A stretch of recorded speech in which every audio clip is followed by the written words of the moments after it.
Oke, kali ini kita masuk ke unit 2 ya. Kita bahas tentang uh, present simple, cirinya sederhana, I do. Ya, ingat aja I do. I do untuk present simple. I ini apa? Subject. Do ini apa? Verb. Verb dasar ya, basic root form. Oke. Yang sederhana. Oke, kita masuk ke section A dulu ya. Study this example situation. Alex nih,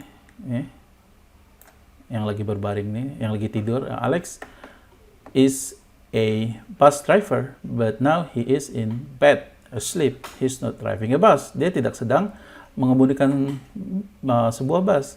He drives a bus. He is a bus driver. Jadi present simple ini paling mudahnya adalah dia untuk menggambarkan sebuah kebiasaannya. Dia adalah bus driver. Yang namanya pengemudi bus, kebiasaannya adalah ya, yang repeated action yang suka dia lakukan adalah drives a bus. Oke. Kalau pemain bola ya play football. Oke. Sederhana sekali sebenarnya pembentukannya untuk yang subjeknya I, you, we, you, they. Ini kata kerjanya nggak basic aja ya, yang basic root form, drive, work, do. Jadi nggak perlu tambahkan apa-apa gitu ya. Kalau contohnya sini play, ya udah play aja gitu. Nah, sedangkan untuk yang he, she, dan it perlu ditambahkan s ya. Oke, dan ada kalanya ditambahkan does. Ini nggak usah dihafalin. Nanti ada beberapa kata-kata yang misalnya contoh ada yang study gitu ya. Study.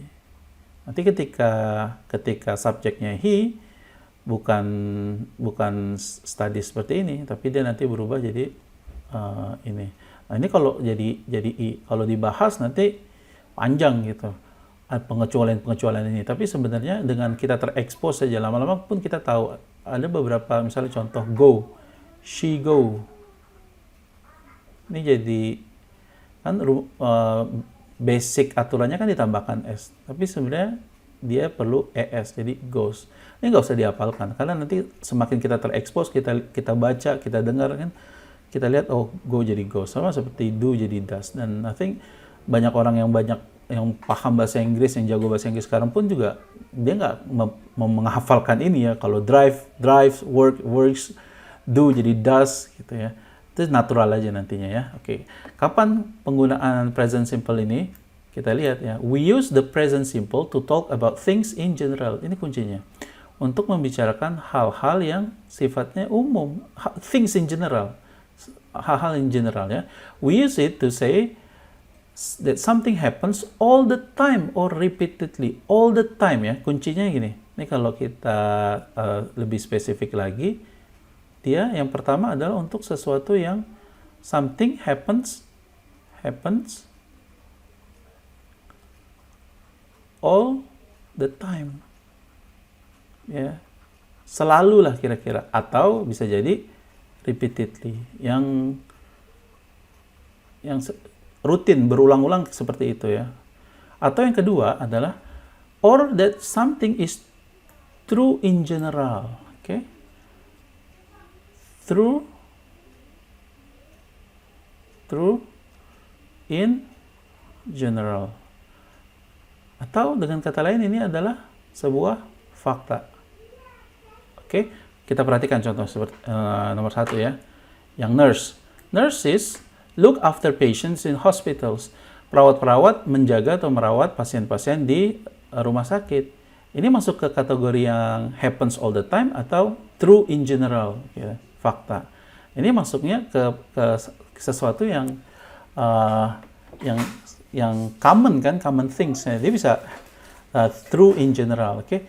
Yang kedua adalah I usually go away at weekends. Saya biasanya keluar pergi di akhir pekan. Kan ini masuknya ke yang repeatedly ya.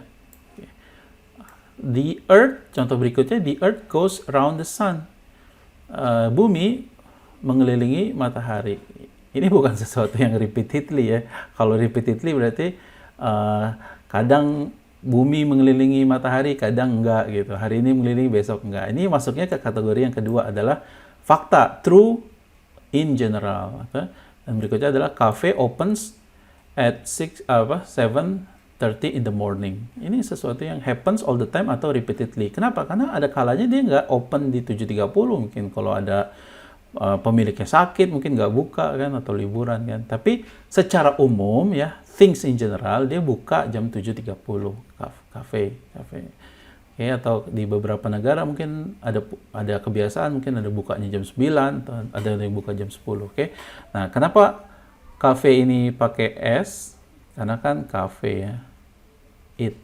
Kalau banyak, berarti dia, kalau misalnya kafenya banyak, the cafes, maka dia they.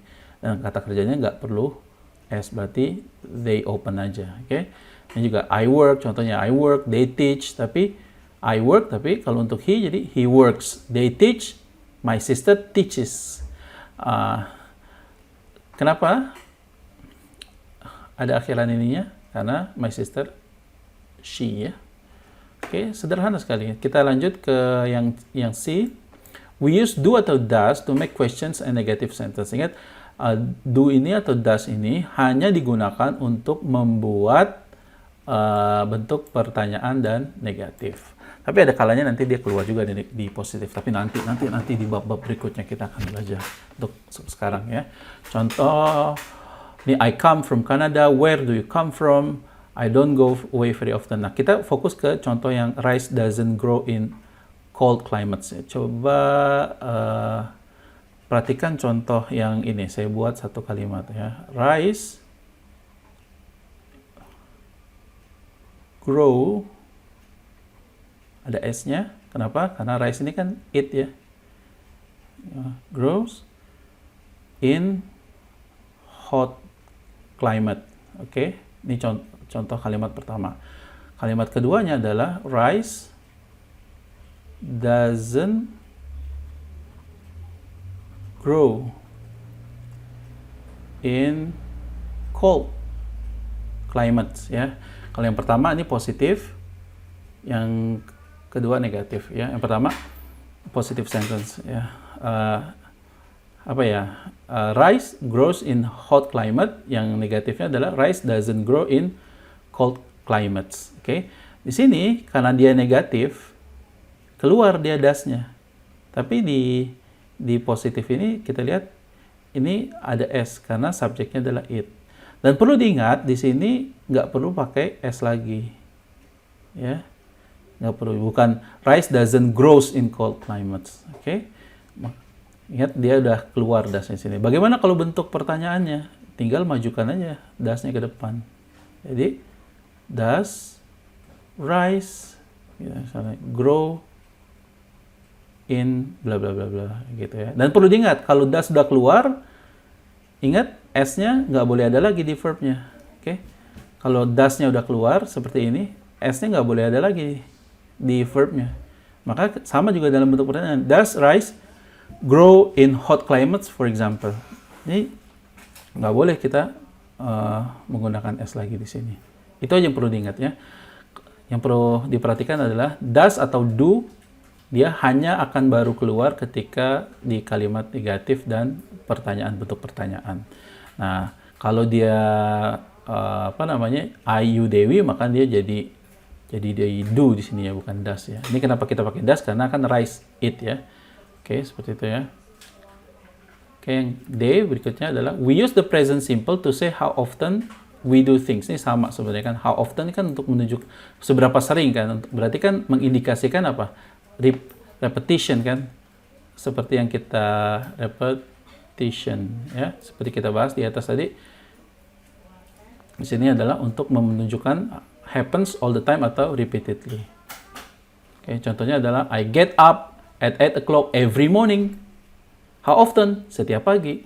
How often do you go to the dentist? Berapa sering pergi ke dokter gigi? 6 bulan sekali. Julie doesn't drink tea very often. Oke, dan yang terakhir nih, I promise atau apologize.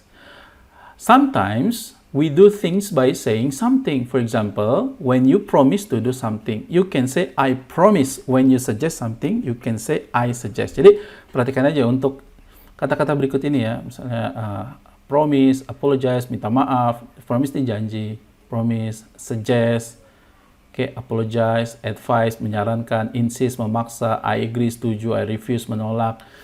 Ini dia dibentuk oleh pola present simple. Jadi I promise I won't be late. Won't ini kependekan dari will not ya. Disingkat jadi won't gitu ya.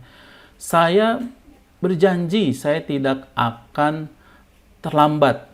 Walaupun kita kemarin udah belajar di unit pertama kita belajar bahwa ketika kita ada di at the time of speaking, maka kita harus gunakan present continuous kan. Ini kan misalnya kita lagi sekolah terlambat, terus guru piketnya bilang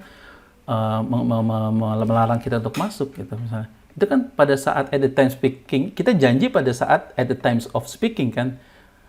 Logika sederhananya harusnya menggunakan present continuous karena kan diucapkan ketika at the time of speaking ya, mestinya misalnya I'm promising gitu, tapi ini malah jadi salah ya. Yang benar adalah ikutin aja polanya. Untuk promise ini kayak template lah, anggap dia kayak template ya. Jadi untuk promise gunakan present simple, jadi cukup sederhana. Jadi present simple apa tadi? I do ya, subject diikuti oleh verb yang paling basic. Jadi I promise, bukan I'm promising. Ini juga sama, bukan I'm apologizing, I'm advising, I'm insisting. Walaupun nanti ada beberapa pengecualian nanti kita. Tapi secara basicnya ini seperti ini ya. Dan satu lagi tambahan, nih tadi won't adalah singkatan dari will not. Sama seperti misalnya contoh juga cannot ya. Tidak bisa, tidak boleh gitu. Ini perlu diperhatikan, dia bukan cannot seperti ini ya, tapi dia di penulisannya disambung seperti ini. Oke, sekian dulu perjumpaan kita kali ini. Terima kasih.